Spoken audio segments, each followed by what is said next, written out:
السلام علیکم، میرا نام شجاع الحسن ہے. میں کمپیوٹر لیکچر کی حیثیت سے ایک سرکاری کالج میں کام کرتا ہوں. جناب، آپ سے ملا ہوا وقت بہت قیمتی ہے اور بہت ناکافی ہے، لیکن پھر بھی میں 2 سوال کروں گا. آپ سے گزارش ہے کہ جو آپ نے نیم بتایا اس کے علاوہ جا کے ان دونوں سوالوں کا جواب دے دیں، مہربانی ہوگی. پہلا جو ہے دہشت گردی سے ریلیٹڈ ہے کہ یہ جو ٹیررزم کے لیے ابھی ایک صاحب مستورات سے کوشچن آیا تھا، اس کا جو آپ نے جواب دیا میں اس سے بہت زیادہ جو ہے سیٹسفائی نہیں ہوا. آپ نے بش اور امریکی طاقتوں کو بہت بڑا ٹیررزم بنا کے، اور جو مین سوال تھا اس کا جواب نہیں ملا. میرا سوال یہ ہے کہ کشمیر کی انوسنٹ کلنگ یا افغانستان پہ جو آپ کے انفورس کر کے اسلام کو لوگوں نے کوشش کری طالبان نے، وہ یا اسامہ بن لادن، ان تینوں کو اسلام اور قرآن کی روشنی میں جسٹیفائی کیا جاتا ہے یا نہیں؟ اور مہربانی کر کے دوسرا کوشچن بھی سن لیجئے. ایک سوال بھائی صاحب، ایک سوال جو رول دے اس کے اوپر کیے. بھائی صاحب نے کہا کہ اہم سوال کشمیر کے بارے میں نے جواب دیا ہی نہیں. بھائی صاحب، وہ سوال میں کشمیر کا ذکر تھا ہی نہیں، آپ نے سوال ہی نہیں سنا. ویڈیو ریکارڈنگ ہے ادھر. اس سوال میں کشمیر کا ذکر تھا ہی نہیں. اس سوال میں یہ تھا کہ جو WTC کا وہ جہاد ہے کیا نہیں. میں نے کہا ہے، لیکن جہاد فی سبیل شیطان. آپ نے دوسرا سوال کیا کہ میرے نظر میں جو اسامہ بن لادن کر رہا ہے وہ قرآن اور حدیث کی روشنی میں صحیح ہے کیا نہیں.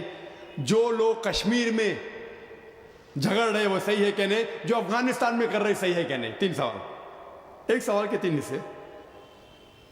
میں پہلے کا جواب تو دے چکا ہوں، شاید آپ نے نہیں سنا، کہ اسامہ بن لادن قرآن اور حدیث کی روشنی میں صحیح کر رہا ہے کیا نہیں. میں تو اسامہ بن لادن سے ملا ہی نہیں. آپ ملے ہوئیں گے، میں نہیں ملا. اللہ تعالیٰ فرماتے سورہ حجرات میں سورہ نمبر 49 آیت نمبر 6 میں، جب بھی کوئی آپ کو انفارمیشن، کوئی چیز معلوم پڑتی ہے، خصوصاً اگر فاسق کے ذریعے ہے، تو اس کی تحقیق کرو. مجھے پتا نہیں، جو یہ CNN کہہ رہی ہے کہ اسامہ بن لادن نے WTC کو گرایا، اسامہ بن لادن تو کہتا میں نہیں گرایا. تو نہ میں اسامہ بن لادن سے ملا، تو میں یہ بھی نہیں کہتا اسامہ بن لادن قرآن حدیث پہ ہے یا نہیں ہے. اللہ عالم، اللہ عالم. اگر ہے تو جنت میں جائے گا، نہیں ہے تو نہیں جائے گا. مجھے ضروری نہیں کہ اسامہ بن لادن سے ملنا میرا فرض ہے، ٹھیک ہے نا. وہ آخرت کے دن میں فیصلہ ہو جائے گا. اللہ تعالیٰ آپ سے بھی نہیں پوچھے گا کیا وہ مجاہد تھا کہ دہشت گرد تھا. وہ اللہ تعالیٰ فیصلہ کریں گے. سوال نمبر 2 کہ کشمیر میں جو لوگ جھگڑ رہے ہیں کہ وہ قرآن اور حدیث کی روشنی میں ہے کیا نہیں. میں کشمیر میں لاسٹ ایئر 2003 میں تقریباً 1 سال پہلے گیا تھا. آپ دیکھتے ہیں کہ کشمیری لوگ الگ الگ وجہ کے لیے جھگڑ رہے ہیں. اگر وہ وجہ قرآن اور حدیث سے صحیح ہے تو صحیح وجہ، اگر خلاف ہے تو خلاف ہے. یہ کہنا کہ سارے کشمیر قرآن حدیث کے اوپر ہے یا سارے کشمیر نہیں ہے، یہ بالکل غلط ہے. کچھ لوگ قرآن اور حدیث کی روشنی میں جدوجہد کر رہے ہوں گے تو صحیح جہاد کر رہے. کچھ لوگ اپنے ذاتی فائدے کے لیے ایک دوسرے کا قتل کر رہے، وہ بالکل غلط ہے. تو ہم دیکھتے ہیں کہ کئی بار کئی لوگ اپنے ذاتی فائدہ اپنا بنا لیتے ہیں.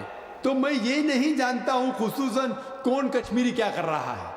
تو اسی لیے یہ کشمیر عام لوگ قرآن حدیث پہ عمل کر رہے کہ نہیں، آپ کو اس سے پوچھنا چاہیے جو پالیٹکس کے اندر ایک ماہر ہے.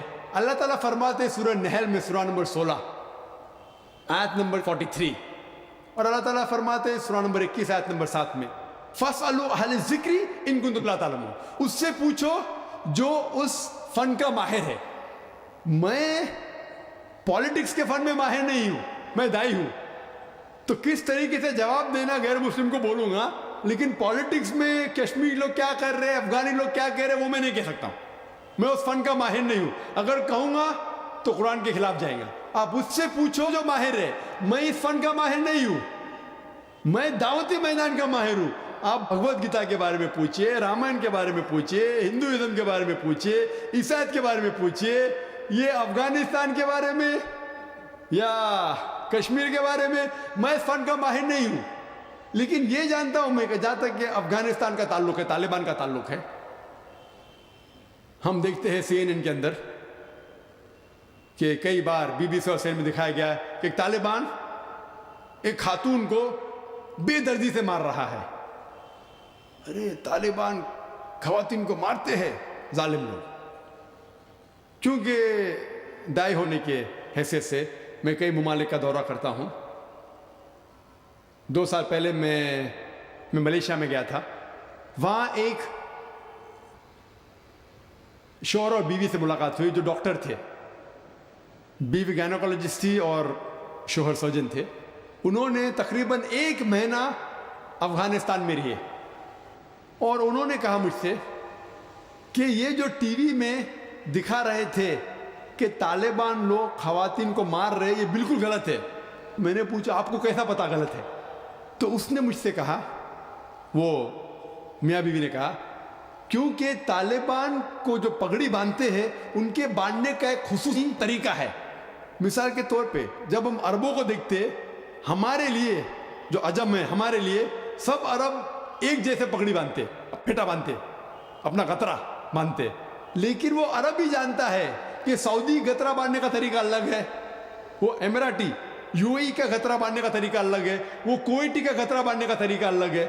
وہ پہچان سکتے. ہم نے اسی طریقے سے وہ طالبان کی پگڑی باندھنے کا طریقہ الگ ہے. وہ ڈاکٹر کہنے لگے مجھ سے کہ جس طریقے سے وہ بی بی سی اور سی این این میں دکھا رہے تھے طالبان خواتین کو مار رہے, وہ طالبان ہے ہی نہیں, وہ ایکٹر لوگ کو لے کے آئے تھے. لیکن بیوقوف تھے کہ ایکٹنگ میں برابر سے نہیں کیے, وہ کپڑے برابر نہیں تھے. میں نے تقریر سنی ایک رپورٹر جس کا نام ہے یوان ریڈلی. یوان ریڈلی ایک برٹش رپورٹر ہے. جب اٹیک ہوتا ہے امریکہ کا افغانستان پہ, بھائی صاحب کو دکھ ہو رہا تھا جب میں نے کہا کہ امریکہ ٹیررسٹ ہے, دکھ ہو رہا تھا ان کو. جارج بش اگر آپ کے رشتہ دار تو معافی چاہتا ہوں میں. تو یوان ریڈلی جو تھی, یوان ریڈلی ایک رپورٹر ہے, برٹش رپورٹر, سفید ہے, وائٹ یورپین. اس کو بھیجتے ہیں افغانستان میں تحقیق کرنے کے لیے طالبان کے بارے میں. وہ سارے تحقیق کرتے ہیں اور پورے ٹائم وہ نقاب میں رہتی ہے, حجاب میں رہتی ہے. ایک بار کیمرہ گر جاتا ہے اور اس کا راز فاش ہو جاتا ہے, تو طالبان اسے پکڑتے ہیں, 6 دن تک اسے قید کرتے ہیں. اور جس طریقے سے طالبان نے اس کے ساتھ برتاؤ کیا وہ اس لیکچر میں کہتی ہے کہ لوگ جب انہیں پکڑتے ہیں تو بولتے کون اس کے ساتھ ہے, تو آدمی کو لے کے آتے, پھر اس کو لے کے جاتے ہیں اور سب لوگ گھیر لیتے. تو وہ سوچتی ہے ابھی چند منٹوں میں یہ جاہل لوگ میرا قتل کر لیں گے. شاید ہو سکتا ہے کہ 10-15 طالبان میرا بلاತ್ಕಾರ کریں گے. اس کے ذہن میں یہ سب جا رہا ہے, سوچ رہی ہو سکتا ہے کہ مجھے جھاڑ پہ سے لٹکا دیں گے. وہ ایک دم ڈری ہوئی ہوتی. 1 گھنٹے تک لوگ اسے گھیرتے لیکن کوئی بھی سامنے نہیں آتا. وہ سوچتے ابھی میری موت, ابھی میری موت. 1 گھنٹے بعد ایک افغان عورت آتی ہے اور اس کے جسم کی جانچ پڑتال کرتی ہے. پھر اسے پتا لگتا ہے ہاں یہ لوگ سمجھتے ہیں کہ میرے پاس ہتھیار ہے. وہ اتنا تیش میں آتی ہے, اگر لوگ میں سے پوچھنا چاہیے ہتھیار میں, بولتی نہیں ہے. 1 گھنٹہ تک کہ میں تڑپ کے مر رہی ہوں کہ یہ آج مجھے ماریں گے. وہ تیش میں آ کے کیا کرتی ہے, اپنا اسکرٹ اٹھا لیتے, دیکھو میرے پاس ہتھیار نہیں ہے. جیسا اسکرٹ اٹھاتی ہے طالبان 180 ڈگری اس طرف دیکھتے اور بھاگ جاتے. تو وہ کہتی ہے اپنے تقریر میں طالبان کو مارنے کے لیے بم گرانے کی ضرورت نہیں. وہ کہتی ہے اگر عورتوں کے کپڑے چھوڑیں گے تو طالبان مر جائیں گے شرم کے مارے. اور وہ تقریر کرتی ہے کہ اس عزت سے میری حفاظت کی 6 دن تک کے وہ طالبان لوگ نے. اور جب اسے پوچھا جاتا ہے سوال جو آپ کے نشست میں, کیا آپ کو لگتا ہے کہ القاعدہ نے WTC کو گرایا, تو وہ یوان ریڈلی کہتی ہے میرے حساب سے القاعدہ موجود ہی نہیں ہے. یہ اس کا کہنا ہے, میرا کہنا نہیں. اور جب اسے آزاد کیا جاتا ہے 6 دن کے بعد, اور جب باقی رپورٹرز پوچھتے آپ کے ساتھ کیا سلوک کیے, تو انہوں نے کہا اتنا اچھا حسن سلوک کیے کہ رپورٹ کے اندر ہی نہیں آیا.